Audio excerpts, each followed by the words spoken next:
There's a mic there. Oh.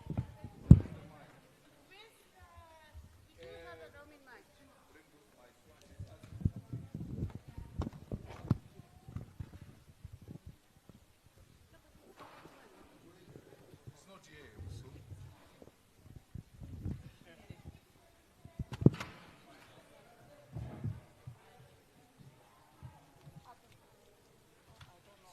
The guy? Or the. It's a question. Yeah. What do I do?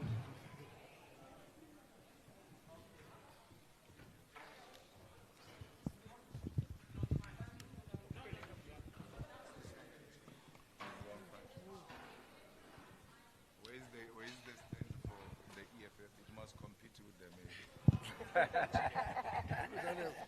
This is the one, yes. Oh, yes. Let's allow them to set up. Please. Yeah. Where is the stand for this mic?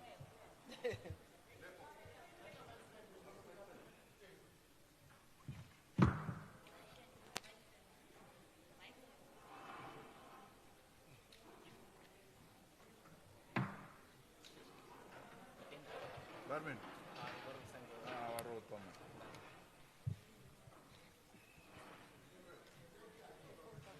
Where's I saw Sikwe? She was here. Oh, Siko? Siko?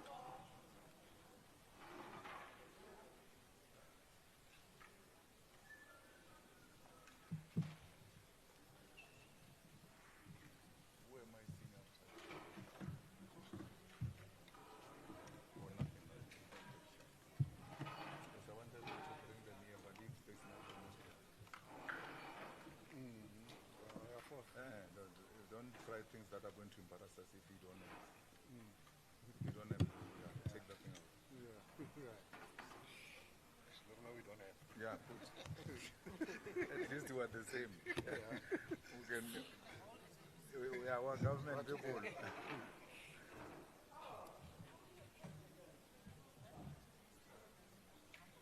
No, they are fine, but I don't know why they're not finalized. They even did a brief joint statement. They said to me already it was fine, but they haven't come back to say what are we doing. My bag is so big.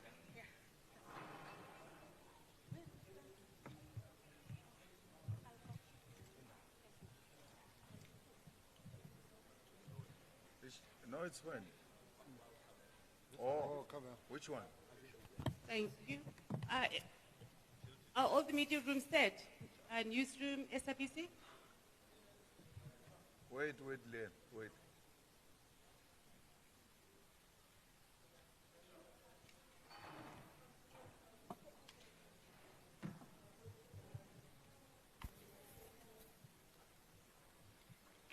Huh? No, that's fine. We'll take time. There's no problem. Sorry, guys. We're working. It's understandable.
Are we all set? I'm better. I was feeling hot in that room.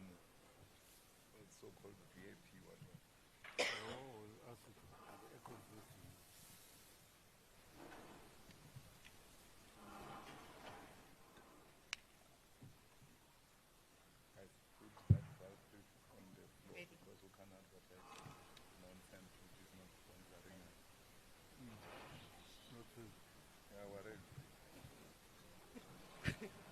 Good morning again.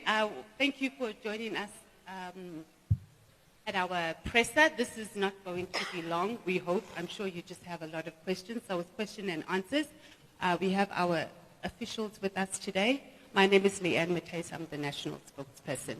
Let's start off. Let's raise hands, and we'll take one round of 5. Anyone? Let's start off. Raise your hand. You didn't explain it properly. There is no press statement. We are here to take questions in relation to the conference. Okay. Let me Because be clear. it's not only these people who are listening to you. The whole country is listening to you, and it doesn't understand what's happening. Okay, I've been corrected. We are here. We are here today. Now, Mike, No.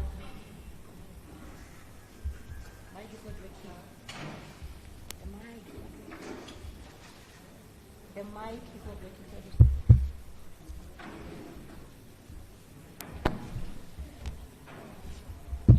yeah.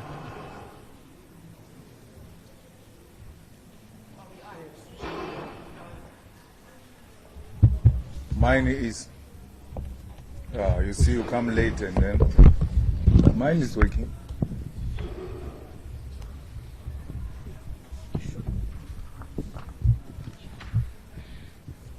That's what happened. Today we have in our EFF presser as part of our lead up to our 3rd National People's Assembly. We don't have a media statement today, so what we will be doing is allowing the media to ask questions in relation to our upcoming NPA. As you know, for those who joined us, we have just concluded the site visit for NASRAC. Our conference starts on the 12th, which will be registration, and then from the 13th to the 15th, we will be based here in NASRAC. So we're going to hand over and give you an opportunity to ask questions in relation to our National People's Assembly. So can we get hands? 1, 2, please remember your number. 3, I'm going to take 5 hands. Some of you, 4. I know once it gets warmed up, the next minute everybody's raising their hands. Let's go. You're waiting to hear what the others are asking. Let's start off. Do we have number 5? Okay, so let's do that. You know the drill. Yeah, your name, your media house, and your question, please.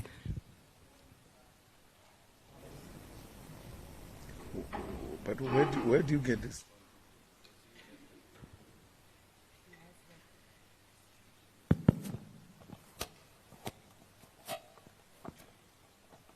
Good morning. Alfara Mushwana here. I'm a journalist at Eyewitness News. Mr. Malema, would you just please set the record straight with regards to Mbuyiseni Ndlozi? Is he barred indeed from attending the National People's Assembly? And if he is, could you provide reasons? I mean, no one knows exactly why the EFF leadership would have taken that decision. Thank you. Thank you, EWN. Number 2. Good morning. Mashudu Sadiq, I'm from the Star newspaper. Mr. Malema, you have been having critics who have been saying, well, critics and detractors who have been saying that your style of leadership is divisive within the party. How do you respond to that? 1. 2, the Para issue has come back. You're going to court tomorrow. What are you seeking to achieve with this? It has been going on and on for a long time and nothing has been happening. What are you seeking to achieve? Thank you. Number 3. Thank you, this time. Junior Commando from Newsroom Africa. Thank you so much for the opportunity. What I just wanted to get clarity on, Mr. Malema, is yesterday you spoke about how your former deputy, his redeployment, from KZN to the Northern Cape. You said that the party basically it did not communicate the real reasons why he was moved. I just wanted to ask, does the leadership then have regrets in terms of how it handled that situation? Do you wish that you would have handled it differently and told your supporters the real reasons behind why you had moved him to the Eastern Cape? the reason why I'm asking this also is because you indicated that you are urging your supporters and your members to be upfront when it comes to them hearing about either an individual planning on leaving the party or not. So it's in that regard that I'm asking. Do you wish that you had been upfront and honest with your party members with regards to redeployment of the Deputy President? Thank you. Thank you. Newsroom, number 4. We have the mic here. Thank you, Desmond.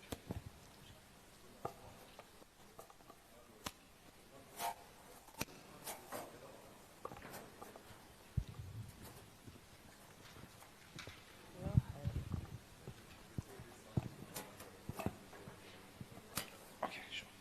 No, thank you very much. Tobela Mshabili guy. Aaron. Kilunga Moako Melen Kadien. Look, it seems to me the EFF is in full swing of attacking the MK party and then its leadership, especially former President Zuma, who not long you endorsed and said you were in good terms. He was speaking just not long to Sunday Times and saying he's in good terms with you, he's actually your friend. Is that still, is there still a friendship between you and him? Yes. And not long you tweeted something that had to do with saying that 2 of your favorites are going to leave soon. Do you maybe want to tell us to say who are those 2 favorites that everyone or you anticipate to leave? And lastly, going into this NPA, there's a lot of questions. I think my colleague Alpha they raised it about the issue of Mbuyiseni Ndlozi. Will it not divide the party further if he's not allowed to contest? From what I've been hearing is that some branches are planning to actually protest against the decision if he's not allowed to contest. And maybe lastly, are you endorsing Coleridge Khadi to be your deputy? Thank you. Thank you, Melon. Number 5.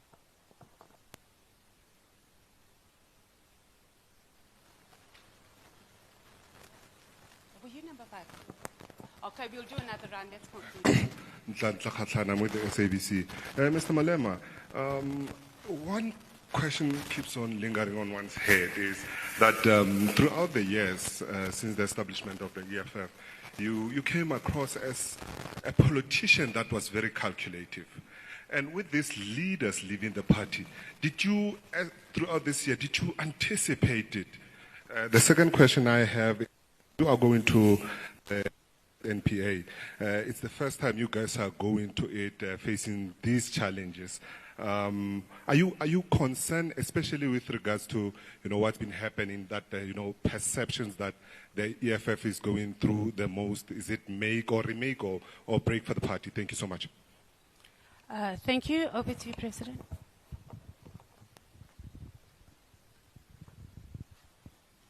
Thank you very much. I don't know what you want me to answer on Ndlozi because I never said anything about Ndlozi. So do not bring your Shebin gossip to me and want me to glorify some toilet discussion. I'm not part of that. EFF has never said anything. If we've got anything to tell you, we'll communicate it. So when you gossip at Kitchener's in Bramfontein, and then after gossiping at Kitchener's, you want us to be part of Kitchener's discussions, don't involve us in any of those things. We don't know what you're talking about. And if we had anything to communicate to you, we would have said it. My divisive leadership is what I've been accused of, dictatorship and all of that, since my time in the Youth League.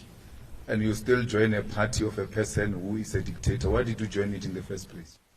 Just stay home. Why do you join divisive, decisive party? You came knowing that the president of the EFF is divisive. Why did you join? We made this call that people should join, and they did so voluntarily. You joined a party you didn't know that the leader was divisive. And then you come here and say the leader is divisive. You join voluntarily. If you are not happy with the leadership, the door is open. You can leave now. So we are not going to be made sheepish and undecisive because we want to please a non-existing narrative that we are divisive. How can you build such a big organization, not only in the country and in continental and in the diaspora, if you have a divisive leadership? Why would you bring so many people in the stadiums, packing stadiums, successful events of the EFF, if you are divisive? Because the consequence of divisive leadership is that nothing succeeds out of divisive leadership. This organization is a success. It's the biggest organization that is black owned. It's owned by its own people, its own members. No any organization can claim that. It does not receive any sponsorship from white people. If anything, it is white people who want it to die. But it keeps on going, irrespective of how they feel about it. So, if you think we have a divisive leadership, it's not our baby. It's your baby to feed Malta Bella. On Pala Pala, we said to you, and I don't know why do you say, what do you seek to achieve? We told you Pala Pala will never die. For as long as the EFF is in parliament, which it is where we are, and whether you like it or not, those who wish for the death of the EFF, SG, even if the EFF was to die tomorrow, the branches don't exist, the region have collapsed, provinces have collapsed. We've got 39 members of parliament for the next 5 years. There's nothing that is going to collapse. Those votes are there. They won't collapse. They are going to collapse after 5 years. So you've got guaranteed 5 years of the existence of the EFF, at least in parliament. So whether you like it or not, the EFF is there to hold Pala Pala accountable. There is something terrible that happened in the previous administration.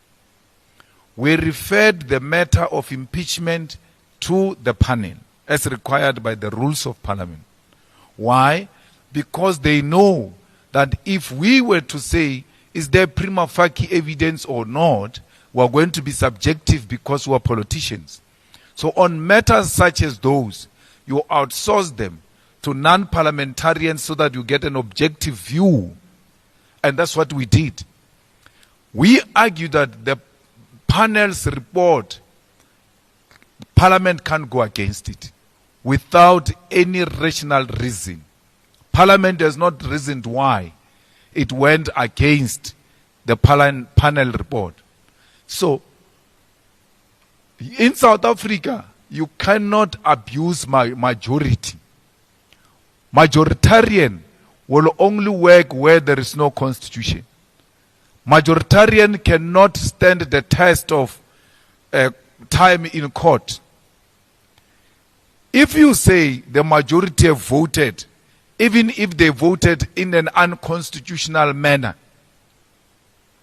and then you say no, majority have spoken, there's nothing we can do about it. Our constitution doesn't work like that.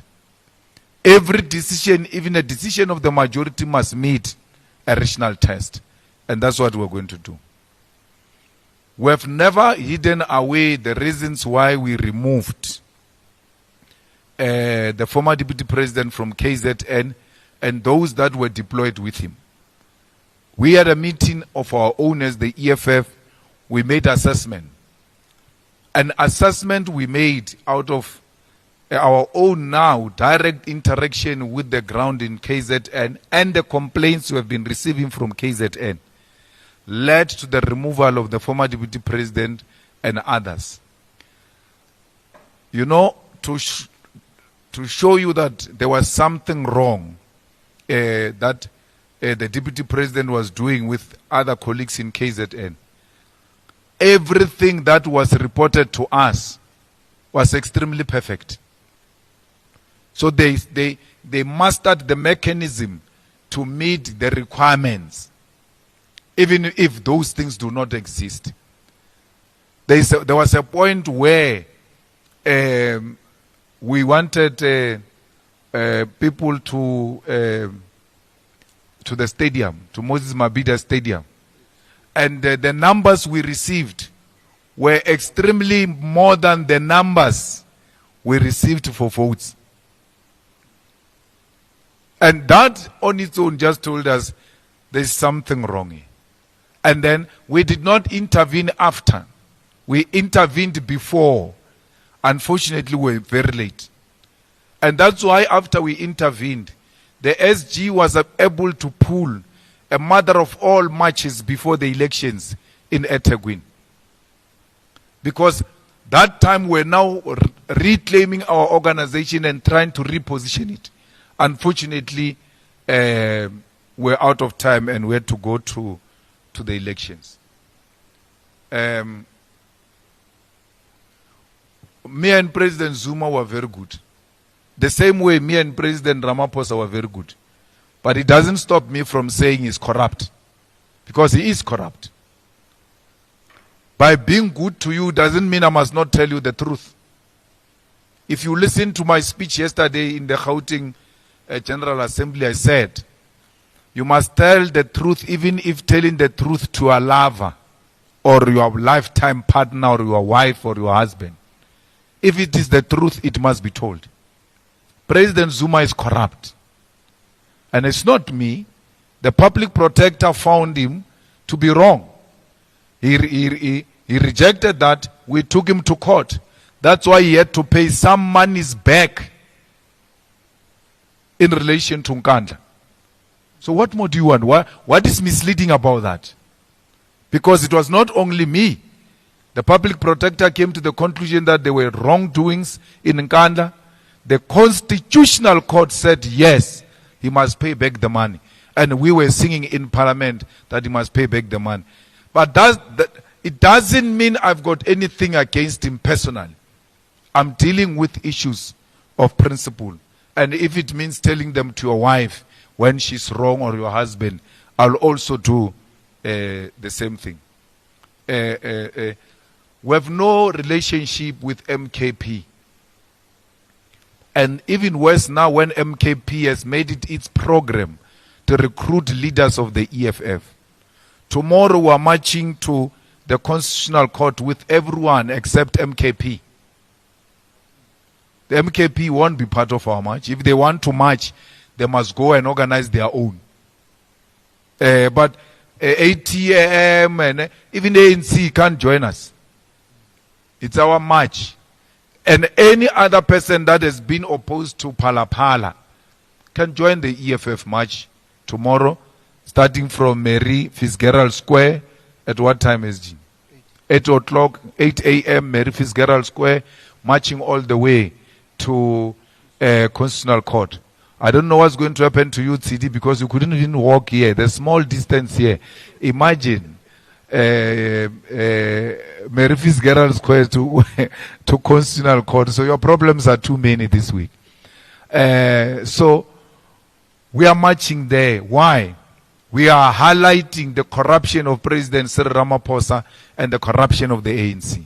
And we will never stop highlighting how corrupt and ANC is and President Ramaphosa, and that doesn't clean President Zuma. I've never said I have any problem with President Zuma. Even tomorrow or any other day I can go and have tea with him. But I don't agree with him. And I don't agree with him not only from this microphone point of view. I tell him 4 eyes that I don't agree. I'm that type of a leader. My problem in South African politics is that I'm not a pushover. No one can push me around.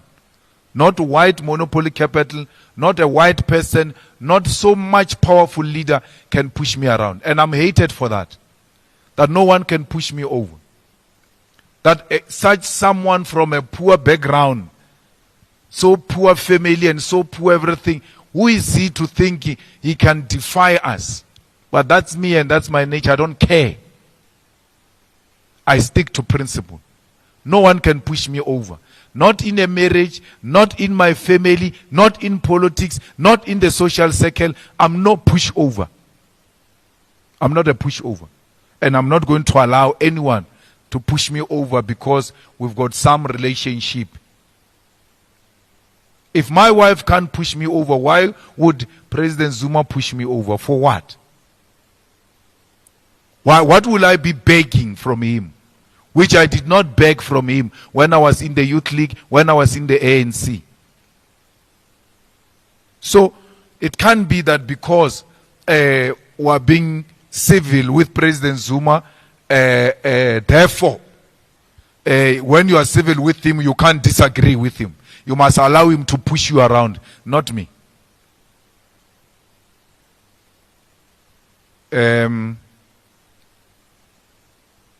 And Mail and Guardian came with something, man, this weekend, which Ndlozi responded to. Rebellion, which is another question we asked. There is no branch that is going to protest here. Not a single one. As a political reporter, you have to have at least an entry understanding of politics. Just entry. You may not understand the depth of politics, but just have the most basic thing. So let's tell you basic, and the instrument you use to measure whether there's going to be a problem or not is those PGAs we had yesterday and a day before. They were not just PGAs. We were testing the waters so that we can anticipate and detect where the problem is going to come from. There was no single problem. Not one, not anywhere. The people you are talking about, they were never spoken about anywhere. Anyway.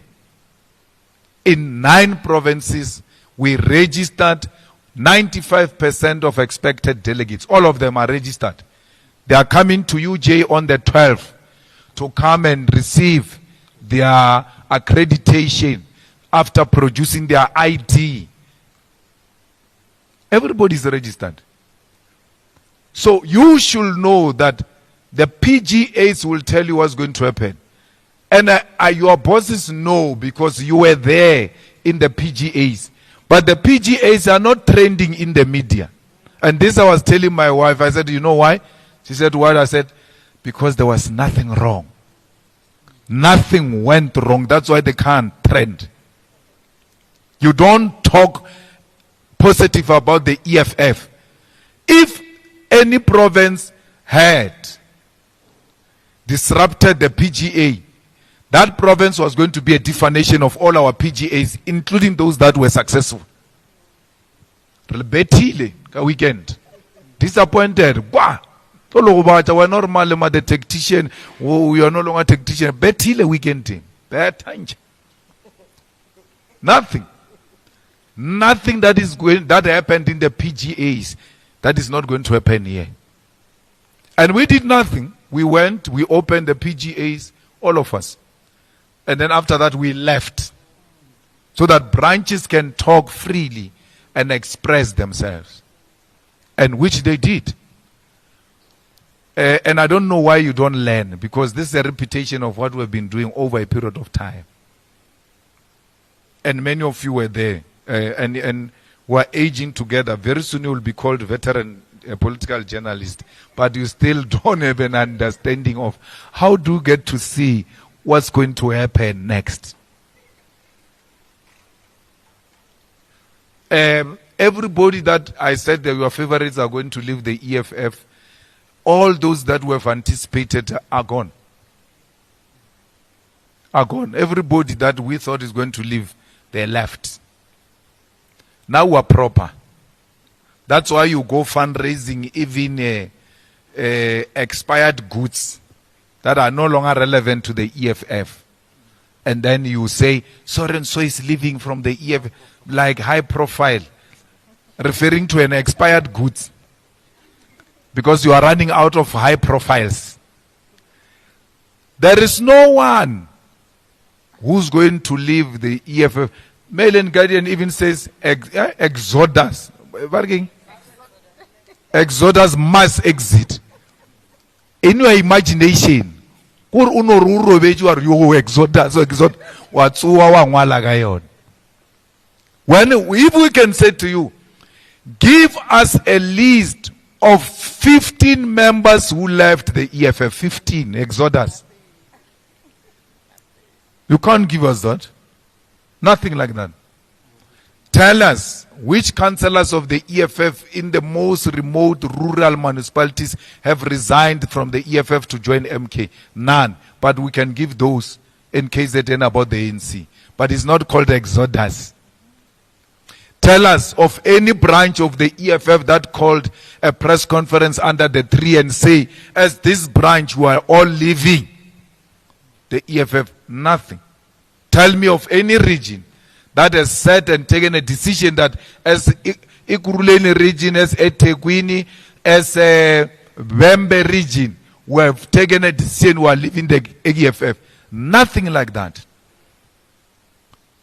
So imagination is what is destroyed Mail and Guardian, by the way. Mail and Guardian was used to be the most influential newspaper. You guys have run it down. It is now even worse than Sunday World. Sunday World is more perfect with politics than Mail and Guardian, which used to set the agenda. And this is not a media attack. It's an honest assessment. So this is what used to happen when we were growing up. Because we were in the newspapers when we were young. Maybe from 17, 18, 16 years. My biggest picture in a newspaper for the first time was in Mail and Guardian when I was elected president of COSAS. The story was written by Matuma. I don't know if he's still in the media. Mail and Guardian will write on Friday. Then we know what is going to be the angle on Sunday. And then that angle of Sunday will influence what's going to happen the whole week until Mail and Guardian writes again on Friday. Can you claim that today? No. Your own colleagues don't follow your stories. So fighters, why do you follow people that are not being followed by their own colleagues? If I deal a Mail and Guardian shem. You wrote on Friday, mass exodus, wara. Saturday and Sunday PGAs came. Which of those events confirmed what you wrote in Mail and Guardian? Don't lie. You must not lie. The media must not lie. The media must be factual. And where you are factual, we'll never take you on. We'll answer and be held accountable for that. But when you lie, we must tell you it's a lie. It's a lie. It's like this lie you are perpetuating, that Zuma has got dual membership. Zuma has got no dual membership. He's not a member of the ANC. ANC has expelled him. And Zuma lies to you. Sunday Times, he says, no, I'm a member of the ANC. I'm a member of MK. It's not true. Why not tell him on his face? You are a liar. You're not a member of the ANC. He lies on your face. You take that lie and feed the nation. Why do you feed the nation a lie? He's not a member of the ANC. And Zuma will be civil with him when MKP and all of that. They must know any lie they tell, we are going to take them head on. And the ground forces must mark those criminals of MK on social media. As they come, go for them. Don't even apologize. They think they can bully us on the social media by revealing some old non-connecting stories and say, but these people are not consistent. We have been consistent about Zuma. When I went to Zuma's place, it had nothing to do with anything or politics. It had everything to do with South Africa. Zuma was refusing to go to the commission. They were going to arrest him and there was going to be violence in South Africa. And I went to tell him, please, there cannot be violence in our country in your name. Because I love this country so much.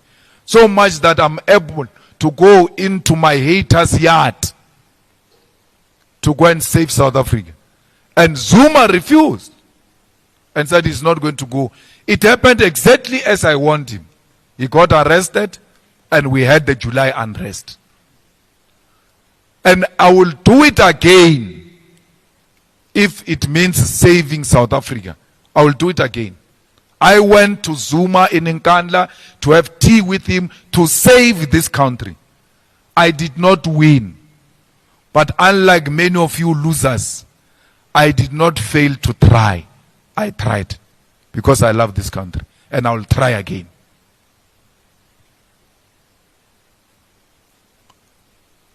I don't endorse Godrich or anyone. I don't.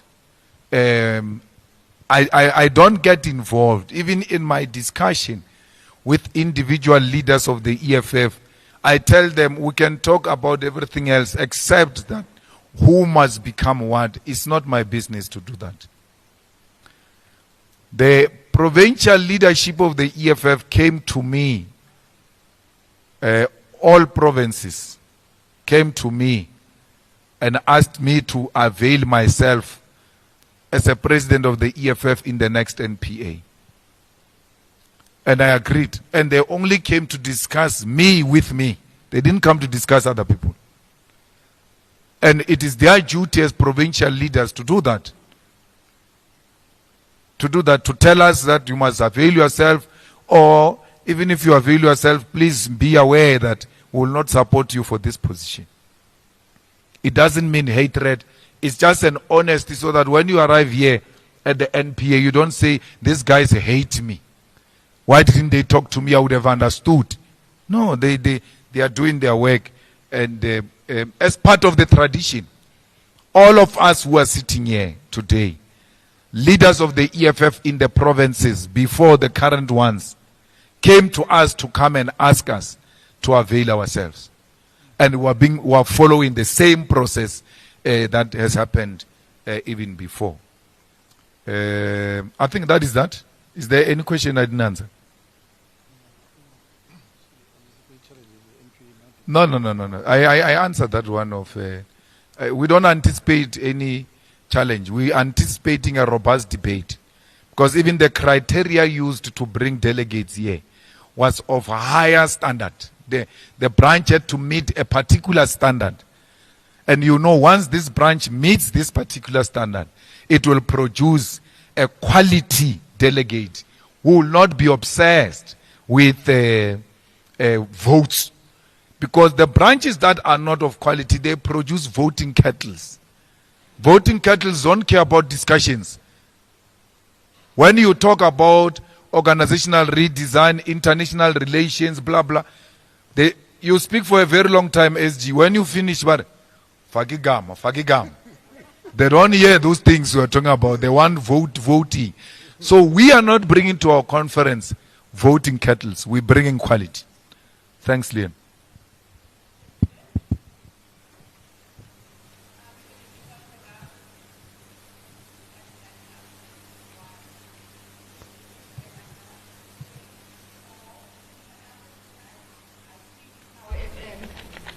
We're done on this side. 4, 5.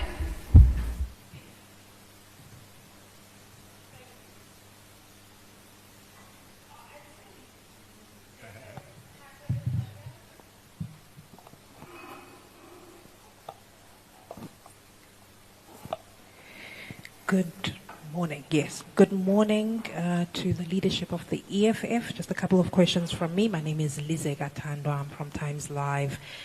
Mr. Malema, the ANC and the DA have been in this discussion around the Bella Act. We know what the EFF has said around the Bella Act, that it must be implemented in its entirety.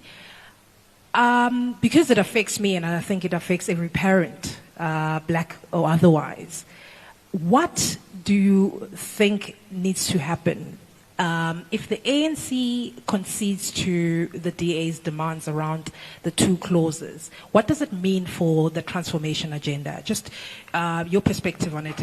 And have you engaged the president around the Bella Act as the DA and other stakeholders have?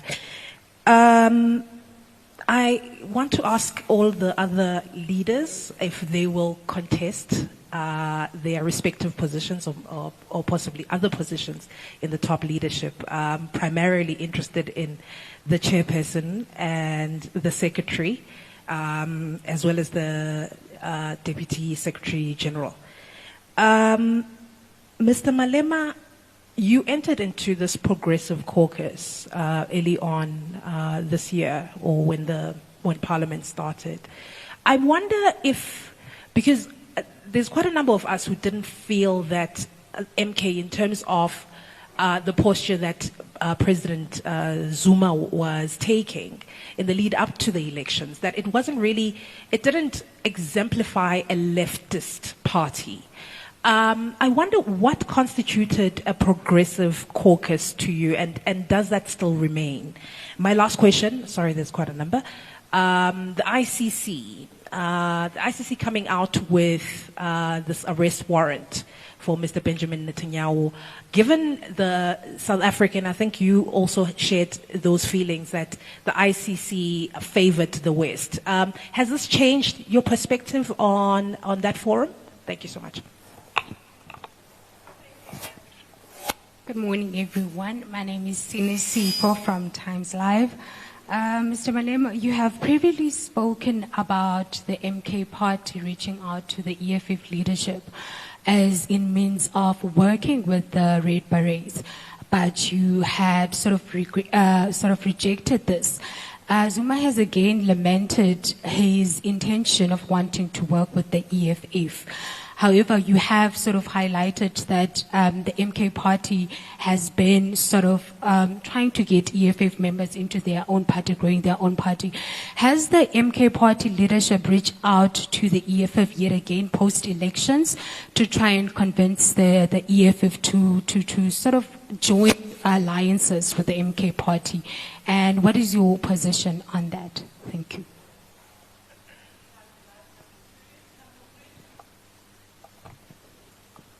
Nia Kumalo again from Newsroom Africa. Lizega has touched a bit on this. I just wanted clarity, Mr. Malema, on the progressive caucus. Given the statement that you said about the MK party not being welcome to more as you march, does this mean that the EFF will not be part of the progressive caucus, or despite what you said, you are still in that progressive caucus? Thank you. Greetings to the leadership. My name is Thando Maego, and I'm from the Business Day. So in the discussion documents, the NPA discussion documents, particularly the one on organizational character, the EFF assesses its leadership, particularly saying that a substantial number of those deployed within government at local level or wherever are not loyal to the party, but are rather loyal to their deployments. How does the EFF, or particularly you, Mr. Malema, how do you foresee changing this in order to better the organization? Has this had any impact on nominations or anything of that sort, leadership nominations in the upcoming NPA, in terms of vote buying or anything like that? Similarly, with regards to CCT members, you say that these members do not do anything in relation to their CCT portfolios and are lazy. How do you change that with the incoming CCT and the incoming leadership? Thank you very much.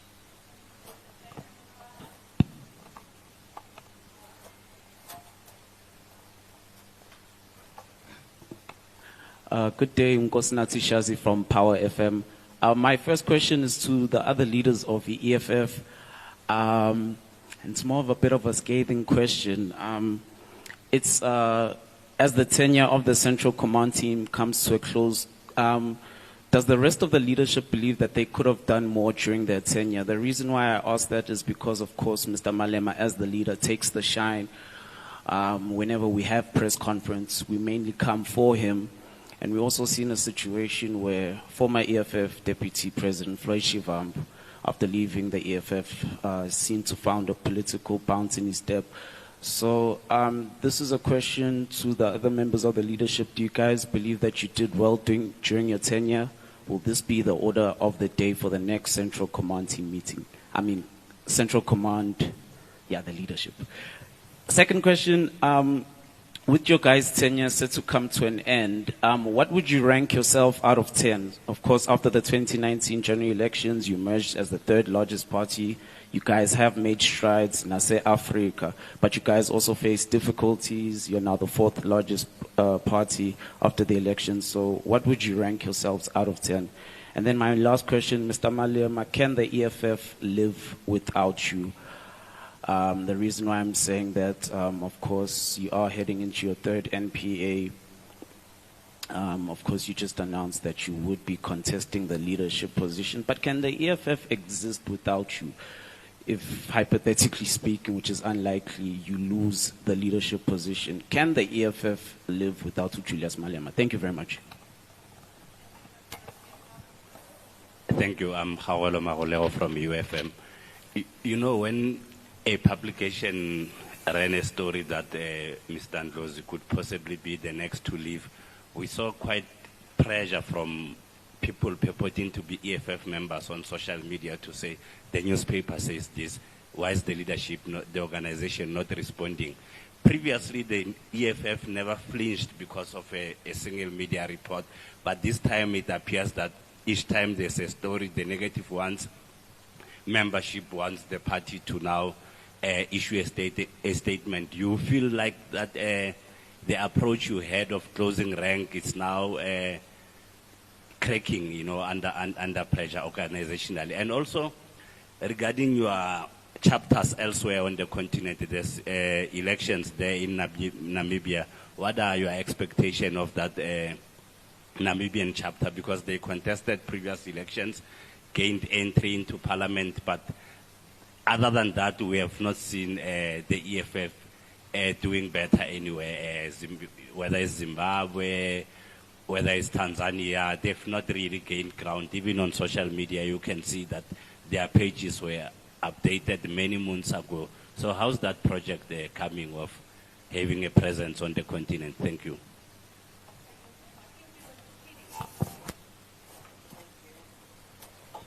Thank you, Leanne. TD Madia. She catches grace from Julius for fun. Just a few questions, and I think a lot of them have been asked about your leadership, but I want to go back 5 years ago, around about this time. You had a media briefing ahead of the second NPA, and you made a comment about the amount of pressure that falls on Julius Malema's shoulders. No matter what the EFF does, you get judged. That was your view then. I just want to get your sense of it now, and the evolution of the EFF alongside with that, taking into consideration that you did find your members now leading in government, and you did raise concerns about what that threat meant for the EFF. So that's a multi-pronged question. Number two, a few weeks ago, we saw throngs of orange going to the Voortrekker monument. And part of what I was reflecting on when I watched that is how emboldened particular pockets of our society have become. That the 2024 general election results have made particular sectors feel that we can be taken back. You've been asked many questions about transformation here today, but mine is really just about watching what are generally black parties going off at each other in public spats. Just your sense of what needs to happen, because the truth of the matter is people are emboldened. White people in this country are emboldened and trying to drag us in a particular direction. And I cannot be the only person who sees it. Does the EFF see it? What is your perspective? That sea of orange in Pretoria, in Tshwane, I cannot forget. Just a comment on that. And lastly, you say everyone you anticipated to leave has left. Let me ask you quickly, who of those who've left is a great singer there? Thanks.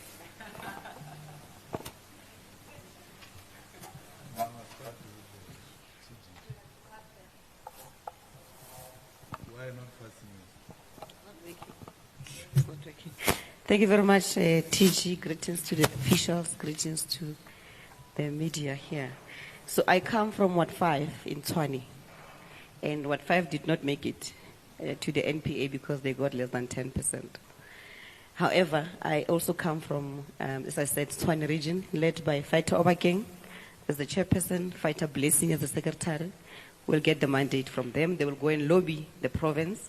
So Commissar Nguleko Dunga and Commissar Moshe will then consolidate their view within the province, and will get guidance from the province. We are having leaders of the province here in Gauteng and across all the provinces. And therefore, I'll get the mandate from Gauteng. On the question of, I think it's you who said, how do you rate yourselves? We're going to the NPA. I'll be presenting the Treasurer's report, and the NPA will decide. The delegates will decide. I can't sit here and blow my own horn. We don't work like that in the EFF. I can't say, yeah, I did well. No, let the delegates decide, because they are the ones who elected us and gave us the program of action of what to do in the past 5 years. And we're going to report back in the assembly what we did for the past 5 years. And let them be the judge. Thank you. Thank you very much, TG, and to the media. Yeah, as the current national chairperson, we have served our time. We are proudly handing over a living and healthy organization on the 12, 13, 14, 15. And the delegates will then tell us, because from our side, we've done our best. Remember, we also lost 2 years to COVID. And coming back, we must have to reflect that the EFF did its bit, and whatever is humanly possible, we did it. We contributed to Parliament with the laws on GBV, with the laws amending Sexual Offences Act, even the Bella Bill. There's a huge contribution from the EFF in that Bella Bill. That's why we feel very strongly that the President must go and implement it. We have shaken the Pala issue that you're still talking about, is the doing of the EFF in the Parliament side, where I was mostly based and sent by the organization to do and lead the caucus with the chief whip. Organizationally, we've moved. We've done everything humanly possible in the 3 years. And then, yes, just like the TG is saying, the delegates will tell us that where we had fallen short and where we have achieved very well. And as for my availability, the PGAs were just the 2 days ago. Provinces are consolidating. They will then tell us what's happening. We are servants of the people. If the delegates are saying serve, we'll serve. If they are saying don't serve, we'll sit and still move as revolutionaries. Thank you.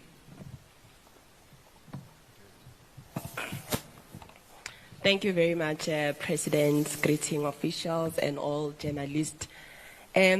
Our term as the official of the EFF for this administration is coming to an end. It has been a very beautiful 5 years. And as a leader, you get to understand that at time you need to hand over the baton to the other leader. But however, personally, I am prepared and ready to serve my organization. Thank you. No, thank you very much. I think, so this is going to be the process. We'll go there and we'll deliver the report. And then we're going to be disbanded as the CCT. And then we're going to be dissolved as the CCT, and then our term ends. And then there's going to be nominations. And then if I'm nominated, I'm going to accept. Thank you, President. Yeah. Thank you very much, SG, and all the officials and members of the media. On Bella Bill Act, we spoke to Panyaza that we need a march of all those who support the Bella Bill, because it looks like there's only one side that is being heard, or impression is created that there is one side which actually has got monopoly over the Bella Bill. So we are not going to sit back.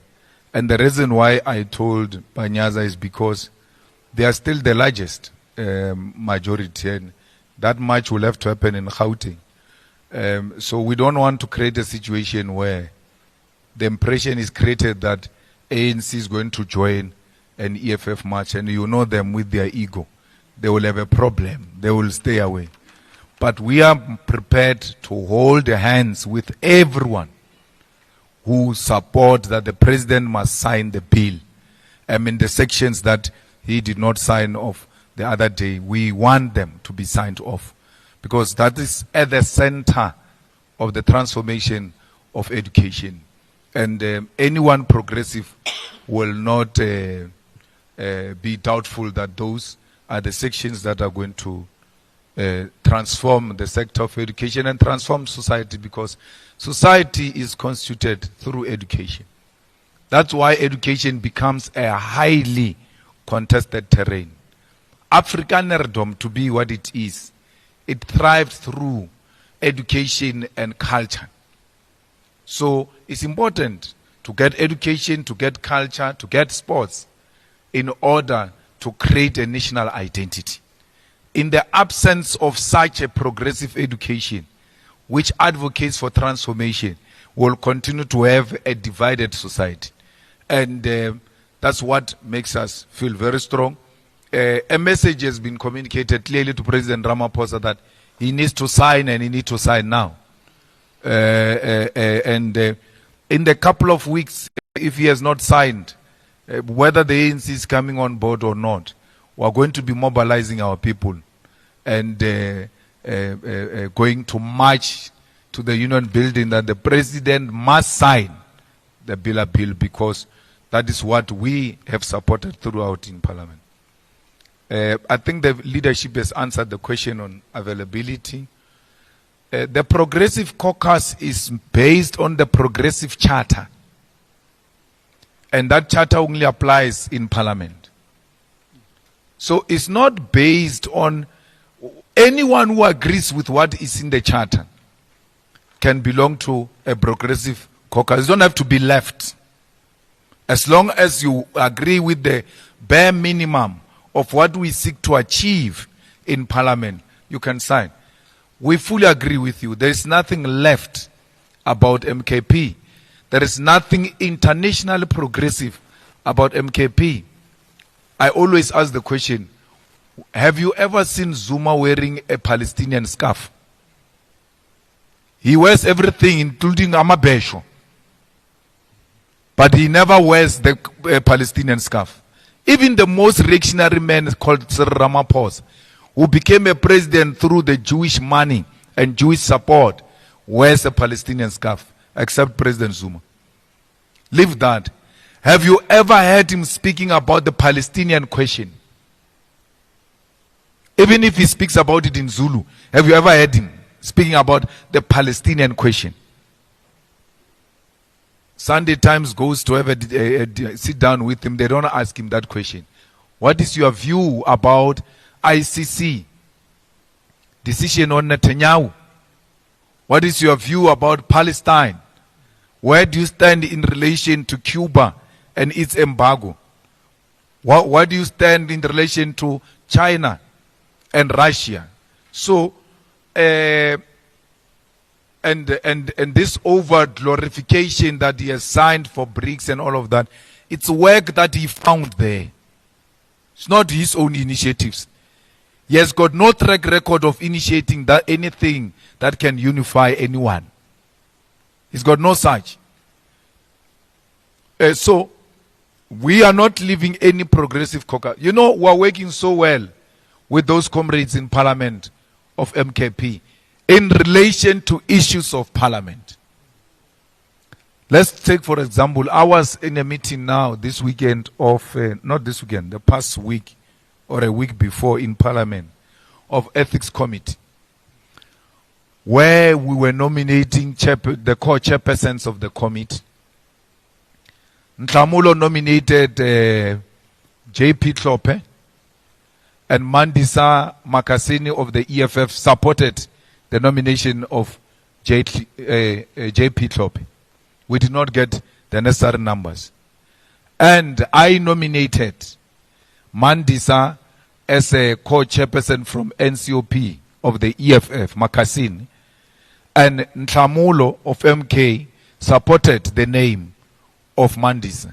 There was no caucus, position, nothing. But there is a principal agreement amongst us as parties that we are opposed to GNU.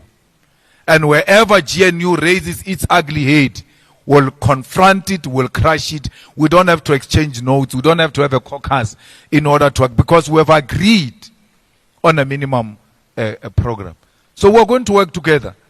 Why would I not work together with someone who says, let's support the expropriation of land without compensation? Even Helen Zille, if she can come and say, let's expropriate without compensation, I will hug her. Because that's what the EFF stands for. The Progressive Charter is based on the 7 non-negotiable cardinal pillars of the EFF, by the way, if you don't know. Go and read the Progressive Charter of the Progressive Caucus and compare with the 7 non-negotiable cardinal pillars of the EFF. You will realize this is a copy and paste of what the EFF stands for.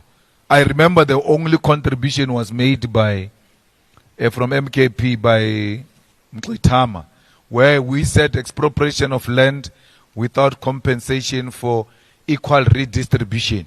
Mqitama said, let's not use equal, let's use equity. No, he didn't say equity, he said a word, man. We said for equal redistribution, and then he said something else, but he had a problem with the word equal. And he was saying we must put equity or something. Yeah, so that's how much the discussion went about towards the adoption of that progressive chart. Netanyahu, we support it. We support the warrant of arrest for Netanyahu for violation of human rights, for genocide, for killing innocent people. I have already written a question to President Ramaphosa, a parliamentary question, asking him, if Netanyahu comes to South Africa, will you arrest him the same way you said you'll arrest Putin? He has to answer that question. Because Ramaphosa has got another headache. Because Putin must come to South Africa next year, November, for G20. What's going to happen? Is he going to threaten to arrest him the same way he did? Or is he going to, in a cowardice manner, tell him not to come? But he can go to Putin's home. But he can allow Putin to come to his home. What a coward. Let Ramaphosa pronounce from his mouth. He's going to answer that question. He's either going to answer it now, because you don't ask him critical questions. You ask him artificial questions. That question is going to arise when he appears next in Parliament. And I will ask him, will you arrest Netanyahu if he brings his big shoe, ugly shoe, to South Africa? Because he must be arrested. And that premier of Western Cape said he was going to arrest Putin. We will arrest Netanyahu ourselves. If Cyril is not prepared to arrest Netanyahu, we will mobilize our people, we'll go and arrest him. If he dare comes to South Africa, if he knows what is good for him, he must never come to this country. We don't harbor murderers and killers of children and women. We are for human rights. We are with the people of Palestine, and we do not doubt ourselves when it comes to that. MKP, did it reach out to us and all of that? They've never reached out to us. But the maturity of President Zuma, if there is anything like that for him, given the relationship we have, when some prominent leaders of the EFF were going to MK, he had a responsibility to give us a courtesy call. If he is really an elder, if he's really matured, if he's really a statesman who's got this relationship with us, whereas we're trying to build a progressive caucus that will unite black people, he had a duty to say, hey man, there is this thing that is going to happen. You must know that I have nothing to do with it. I can't choose for members, which is right. He can't choose for people whether they want to come or they don't want to come. But that courteous call, which he often made to me when on other matters, on this matter, he never cared to make that call. And that makes the relations to be strained, by the way. Because when you think you've got this kind of relationship with someone and you get treated like you are nothing, you also start behaving like you are nothing to them. If you are nothing to them, they are nothing to you. And that's it. That's the end of it. It's like Vuyani knows that my wife is involved in infidelity. He keeps quiet. He doesn't tell me. When I find out and I ask Vuyani, he says, no, I knew, but it was not my place to tell you. That is a betrayal. That's not loyalty. It's like these people who are in the EFF who say to us, we knew so and so was going to leave, but did not tell the leadership. And they still want the relationship to be the same. You cannot know such information and not tell me and expect me to trust you. I do not trust them, and I will never trust them. Because trust is earned when you show loyalty at a point when it is needed. Not loyalty of nice time. When it's nice, no, we are loyal, praise them, the CIC. When things are bad, you can't show that loyalty. You must show loyalty at the most tested moments.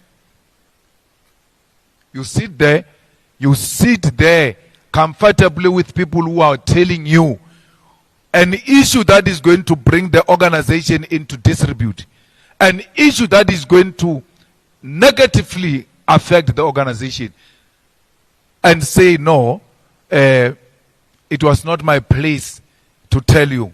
Where is loyalty there? You're not loyal. And people who are not loyal must never be trusted by anyone. They will kill you. You will die. You must vakervort. Kabaiza, without lie. Hey, you and so must make it and be together. We're fine. We're colleagues, we're fine. It ends there. So, when you have shown loyalty to people, when you have been loyal, and you don't have a sense of betrayal, wait for the day you get betrayed.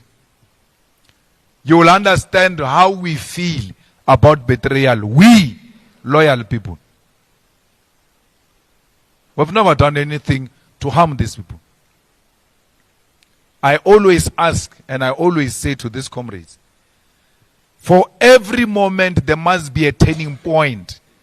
You must say, it was at this point when I knew that we're heading for divorce now. What was that point? Can they point that point where they say, this was a turning point? This was a turning point. No one can point at that turning point. Because a turning point helps, because even if you are in denial, but you'll know we fought on this point. You go and sit with people who are telling you they are leaving the EFF. You say, have you prayed about it? Have your mom prayed about it? And then you keep quiet. And then you think we must all survive through prayer. Now we must be informed by prayer, by Holy Spirit, that people are going when you've got information. That is the highest form of disloyalty. And Godrich says, even if he had told me as a joke, I would have brought it to the attention of the leadership that this guy made a silly joke. This is what he said. That's what loyalty is about. Loyalty means defend the organization in private and in public. Our organization went through a particular period where all leaders had to come out and defend it, and you were not there. Why must I be there for you? Why should the organization be there for you when you were not there, when the organization needed you the most? And people go around here raising names of such people and they think we must still trust them too. Having known what these people have done to the organization. The organization gets insulted. The leadership gets insulted. In your name. People even threaten to disrupt EFF's conference. In your name. You keep quiet and then you say, we must say loyal. What loyal? You will rather be alone, my brother. My sister, you will rather be alone than to force yourself in a relationship that is not working. I'm using relationship to simplify this disloyalty that we have experienced ourselves. And how do I come to know that this person has known, that one has known about Floyd going? They don't volunteer even after he left. They don't volunteer to come and tell me. They wait for me to come and ask them, did you know? Yes. For how long? For over 2 weeks now. Why did you keep quiet? I didn't see a need for me to tell you. That was a turning point for me with them. They must tell you what was their turning point with me. My turning point with them was when they kept the information away from me.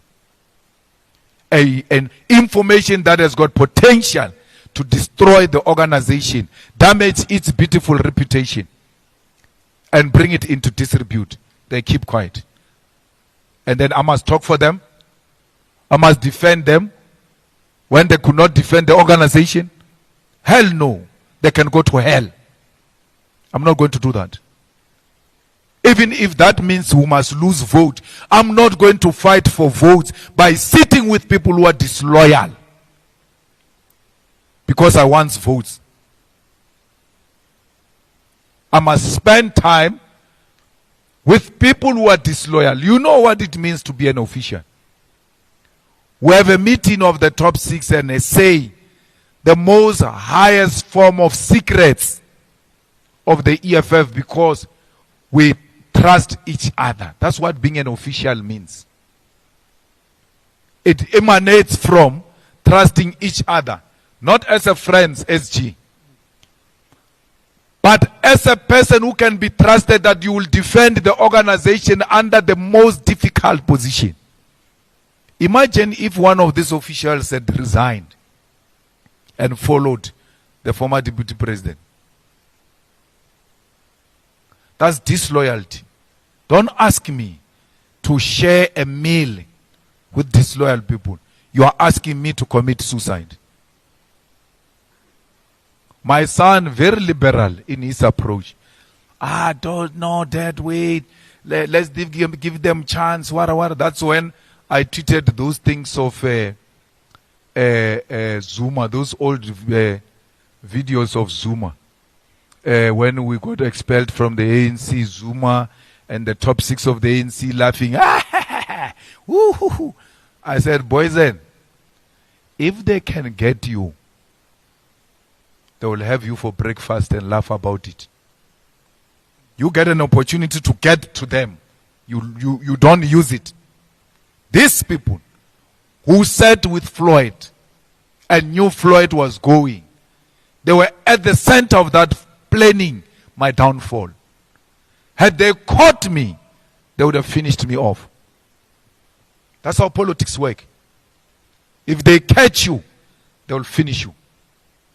You catch them, you play with an opportunity. Then you'll have yourself to blame.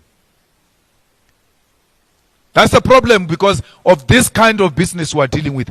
Those are politics for you. I said, Ratanang, ask yourself a question. If they'd found me at my weakest, what would have happened to me? I know this because I'm from it. I'm from that. I know all of this that is prevailing. Where I get expelled, the people I grew up with, the people that I shared a meal with, the people that I didn't have to think twice about them. When I called them to come over so that we can form a political party, they didn't come. I slept with 10 friends before I was expelled. I woke up alone. because they were never my friends. You are not going to ask me to travel that path again. I'm not going to do it. Never. I'm not going to do it. Not for anyone. I know what disloyalty means. And I can see one when it appears and I can touch it. They would have done that to me when I was young. Not now. The only people I feel bad about is their parents. Because most of them come from very beautiful mothers who love and support the EFF. And every time we deal with them like that, at the back of our mind is, you know, that mother, that grandmother, that father who took us in as their children. How will they feel about us now? But how will my grandmother feel if they were? How did she feel when they did that to me? Was there anyone there to consider her feelings? As these boys, because there are no girls anyway, as these boys misbehave, I always think about their parents. Because I thought we were loyal so much that we have even gone beyond issues of political meetings. Now we have introduced each other to families and all of that. I'm thinking of their parents. But it's not us. I never initiated any fight with anyone. I never said anyone and said, let's fight so and so. They did that. They went to sit and say, we have to drop him. We have to finish him off.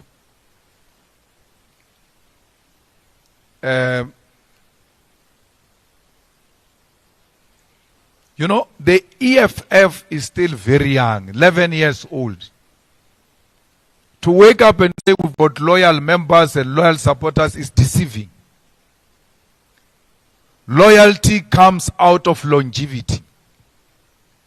I will not say those things I said in Leanne's podcast because she was very angry and the national chair came and said, put age restriction on that thing because you say wrong things. It's longevity. You know, it must take long. It must not be quick. Longevity. That's where loyalty comes from. It's like, that's what revolution is. Revolution comes out of longevity. Revolution is numbers, the numbers. Some people say size doesn't matter. Size. They say size doesn't matter. But in the revolution, size matters. Size. Longevity is very important. As we build this organization, which is still at its formative stages, you must expect the staff riders. You must expect the position mongers who fail to achieve certain things where they are and think the quickest way is through this way. As they fall on the way, you can't say the organization has failed. Because out of those experiences, out of that hard-working membership and leadership, loyal and disciplined members are going to emerge. And we are very patient with that process. We are ranking ourselves 10 out of 10. I'm blowing my own horn. TG saying she's not blowing. Hey, these people will not blow a horn for you. You will wait for a horn, it will never come. I'm blowing my own horn. I'm blowing a horn. You know, as Bashabi, when we are in a gathering of the Bashabis, there's always a horn that must be blown to officiate that this is an official gathering of Bashabi. So we did very well. That's why I'm prepared if they say this team must go back with you, I'm prepared to go back with them. I have no problem, none whatsoever, with any individual who is here, who's a non-performer, who is a factionalist, who's a divisive person, and I can't say that about any of these people. What they do after that is their own issues, because I had a discussion with the SG when Cape Town and about Floyd, and I said, you know, Floyd must come back. I don't see anything. If Floyd was not there, we didn't have to impress him. We were sitting, I was drinking, coffee. SG was drinking hard things as usual, because I don't do. And we were talking generally, and that's why I asked him, where does this one come from? Because even in the most private, useless, meaningless conversation, there's never been anything like that. Whatever they do, it will be out of their own judgment. He says, I'm not his brother, but I regarded him as my brother. If he doesn't feel the same about me, it's his own problem. So I did everything for him as a brother. I did. And I must be challenged one day and be pushed. I will talk. Don't push me. So, what we are doing here as colleagues is to deliver a mandate of 5 years in 3 years. Divisive leader should have asked for 2 more years. We're supposed to sit here for 7 years, national chair. Because we lost our 2 years. We didn't do anything in 2 years. But even in that 2 years, the EFF was the most active political organization.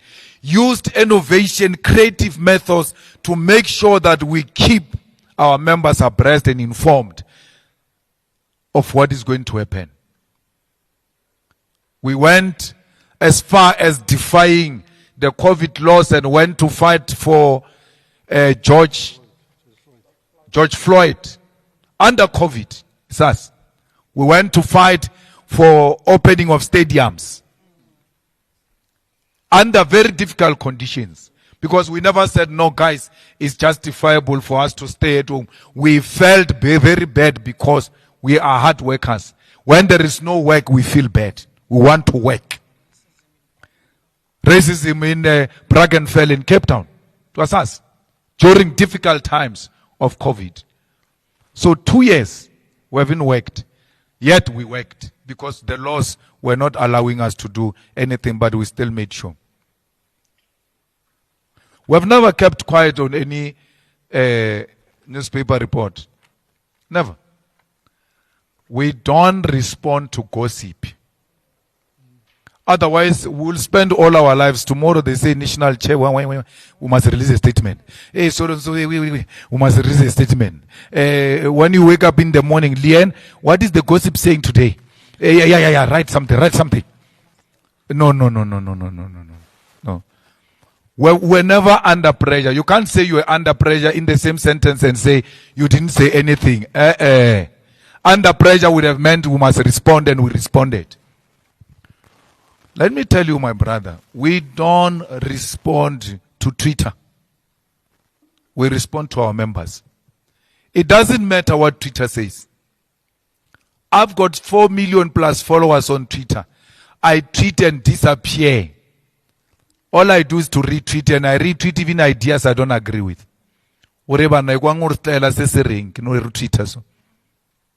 Right? But I don't look at comments. I don't care. I use it to inform the people. I use it to defend the organization.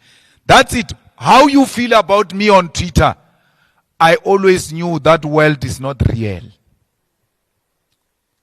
Because a person speaks rubbish about you on Twitter now, and then they see you at the mall.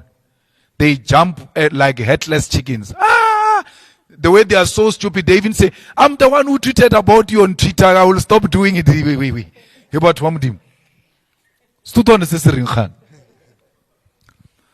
They feel very brave behind the desktop. In real life, they are cowards. You take that to heart. Also, you will be attacked by heart attack. If you go and read one thing, one by one, you'll die. You will die. That time, a person is tweeting because it's on a free hotspot, Wi-Fi hotspot.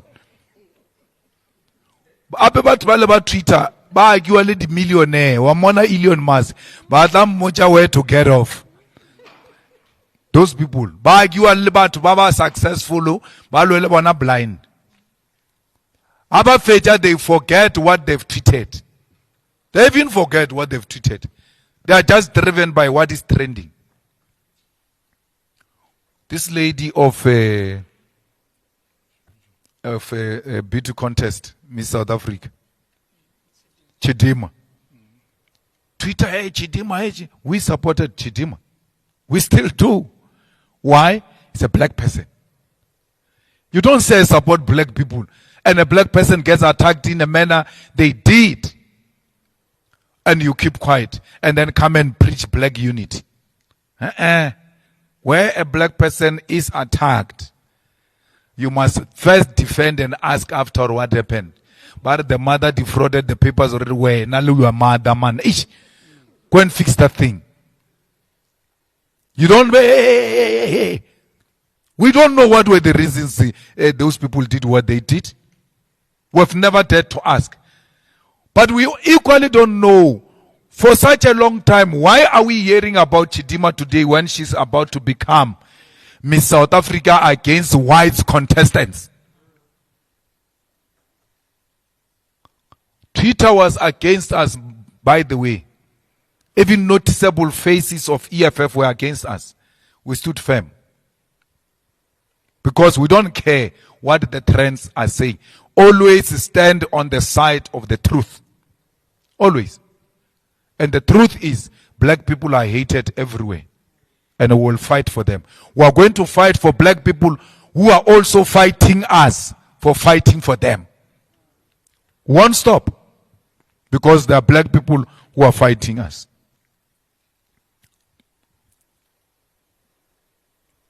Well, I still get the same pressure. When the EFF wins, it's not Malema, it's EFF. When it fails, it's Malema. Let's take, for instance, over the weekend, the Sunday World says Malema beefs up the legal team. Which legal team did I don't have any matter in court with anyone. It's the EFF. It's the EFF legal team that is going to defend the case of the EFF against Palapa. Malema, my grandmother's surname, just get written like that everywhere. That's not my surname. I don't know my father. That's my grandmother's surname. That's my mother's surname. So, I don't understand. I still have the same pressure.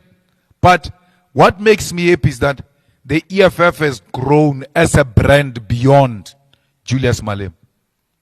And Ipsos has presented that research to the EFF. It's not me. Ipsos came and said, the EFF brand has surpassed the brand Malema. Will the EFF live without you? No. This EFF, I'm going to be part of it until it will never have a day without Malema EFF. Will it live without you as a president? Yes. But I'm not leaving EFF for anything. So there will never be EFF without Malema. And you know what is worse about Malema? Is that Malema is a founding president of the EFF. So there is no way you can do away with him. He's not some president who came in the middle of the existence of it. He founded it. That's why I can leave. And you know the good thing to leave when it's still nice is that those who come after you will still come and consult you, will still invite you to events. They will not be hostility. I'm going to leave the EFF chamber. I've set boundaries for myself. I know when. For now, you're still going to have to keep up with me. I'm here. The whole of this agenda that is being pushed is to get me to be demoralized. I'm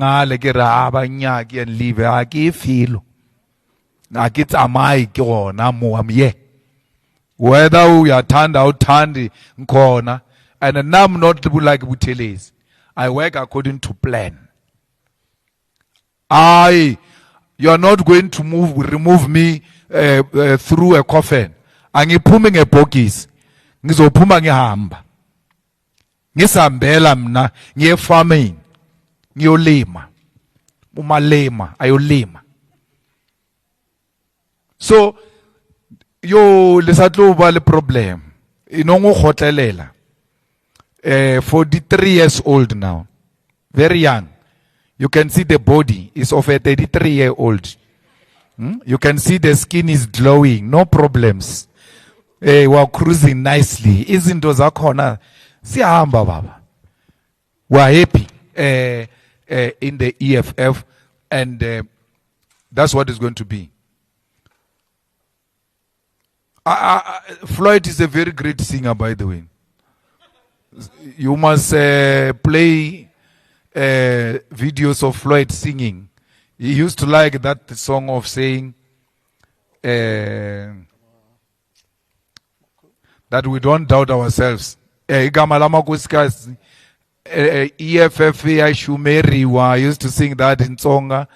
And Asnoval. What? Not Asnoval. Lento siyenzayo. What is the... Yeah, he used to sing that song. Batulane J used to sing that. Floyd used to sing. Oh, what a great singer we lost. So that's answering your question, which great singer left. And even Dali sings, by the way. Yeah, but even Dali sings. Yeah, even Dali sings. And all of us sings, by the way. I also sing. I'm a very good singer. So you must never give that trophy to some individual and take away our revolutionary responsibility that we exercise with pride of singing revolutionary songs. Because there were no idols held here in the EFF, and they said so and so won an idol. There's no one. Yeah, we're all great singers. And really want to take this opportunity, members of the media, to thank you. We've been together for the past 5 years. The only media house we've been seen is ENCA. We had a meeting with them, and we will announce a decision very soon, because we don't enjoy blocking any media from any event of the EFF. It's not what we exist for. The ENCA will tell you in their own right and interview that those who left made it very difficult for them to reach out because they were going through them and all manner of things. But we finally met, and a decision will be communicated, because we want everybody here. We can't say Daily Maverick is a media, because it's not a media. That's pure gangsterism. Someone uses it from their own dining room to drive a certain narrative. It's not a media house at all. It's like saying EFF podcast is a media house. It's not a media house. It's pushing EFF propaganda pure. But we don't do it pretending that it's a media house. It has been a very fruitful, exciting 5 years. But this year has been a very painful year. With the election outcome, and with the recent developments, we didn't close it with a bang. To lose members is not an easy thing. Even if it's one member, it's a painful experience. But we are born to do this thing. We are born to lead society. And we can't be crybabies. You know, I was brought up by a grandmother. I've never seen my grandmother cry. Not once. Whether a person dies, whether there's a bad thing happening, she's the one who was communicating bad decisions. Only saw her cry for the first time when they announced the death of my mother. And I always asked myself, why is this old woman not crying? Like, we'll be crying and announce so and so passed away. And then everybody will cry and all of that. She never cried. Why? She was a leader. She knew the day I cry, these people are going to collapse. I'm leading these people. We cannot be crybabies as leaders. We are hurt, but we are not crybabies. The more victories are still to come, and I will celebrate more victories of this organization. Out of difficult period, a new thing and beautiful thing will be born. We have to go through this test to demonstrate if we are here to stay or not. It's a necessary test which we have to pass with flying colors. Thank you very much.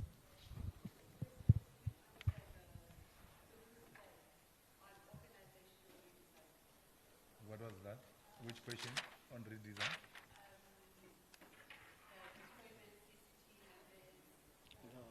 Oh, I answered it. I spoke about loyalty. And what I'm saying is that organization of a dictator critiques itself in that organizational redesign. It's not written by Business Day, that thing you're quoting. It's written by us critiquing ourselves. Yet we are called dictators. People who can say, the people who are in parliament, they are not loyal to the organization. They are loyal to their positions, the leadership and this and that. It's us. Before it goes anywhere, it's us who discuss it and say, now we have polished it enough, it's proper, let's take it out.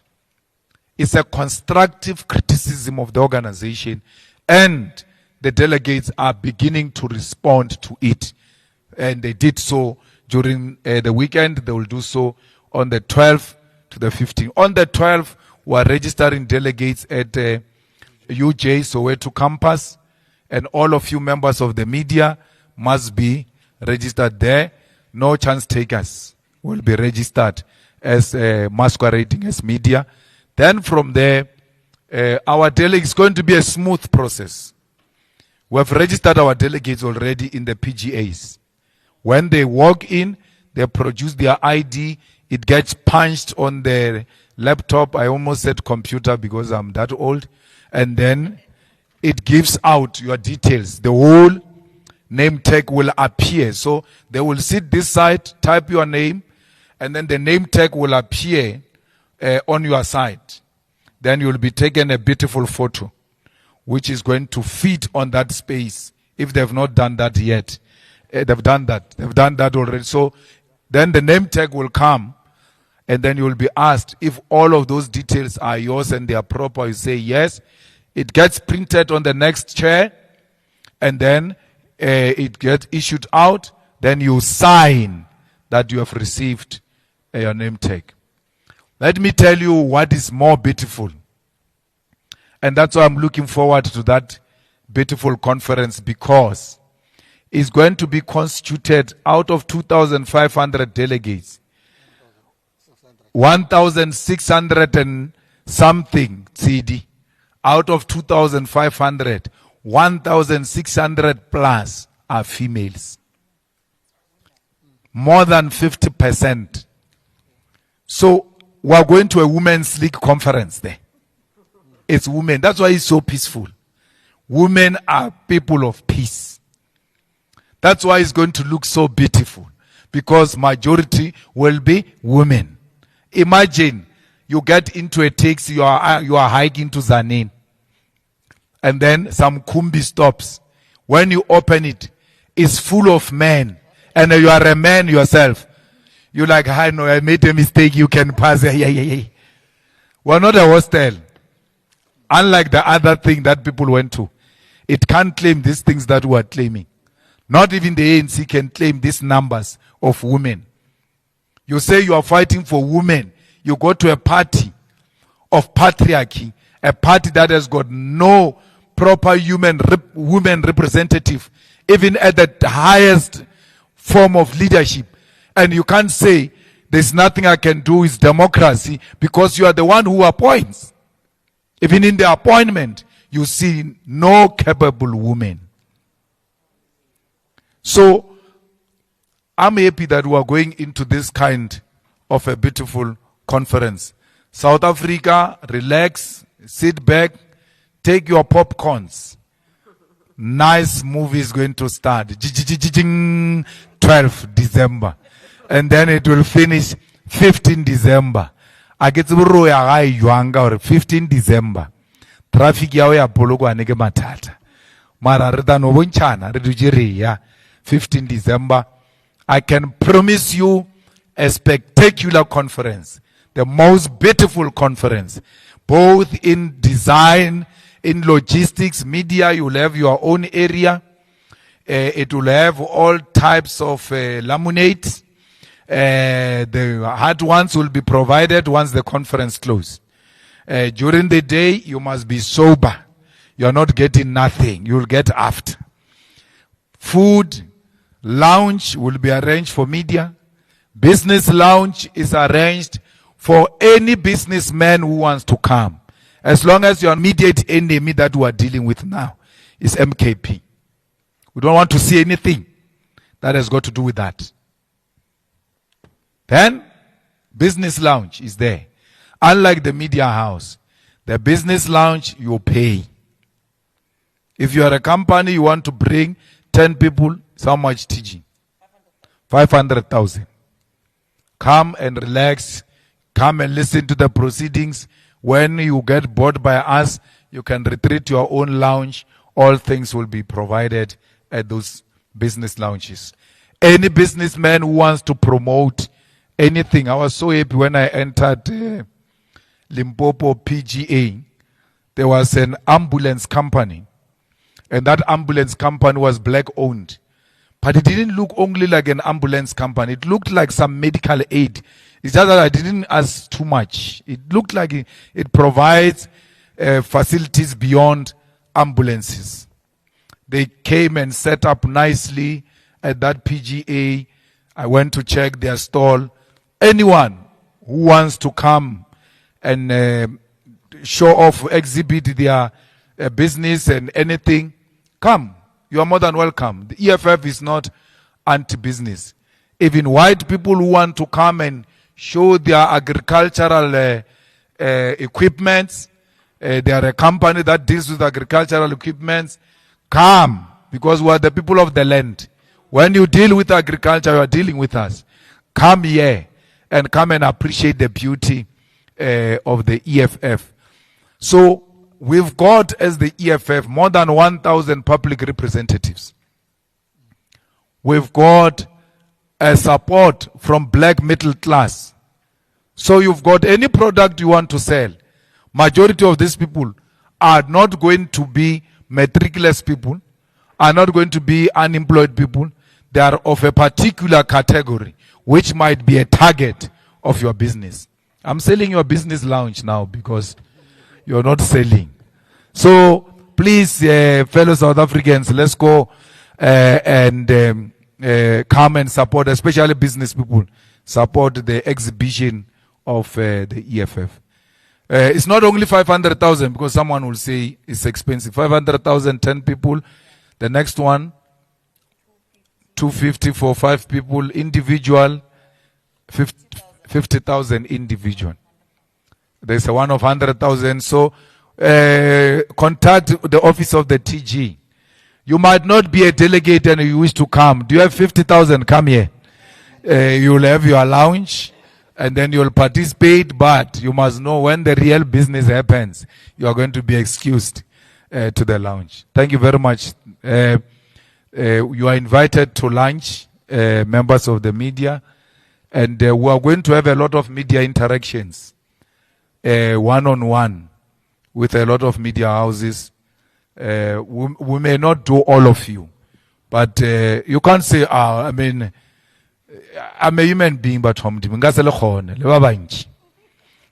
not topa mola print, radio, this, that, but all sections of the media will be accommodated, including podcasts. We'll do podcasts where we can be asked anything. There is no wrong question, Sito. There is a wrong answer. Media can ask anything. How you answer is your own business. Thank you.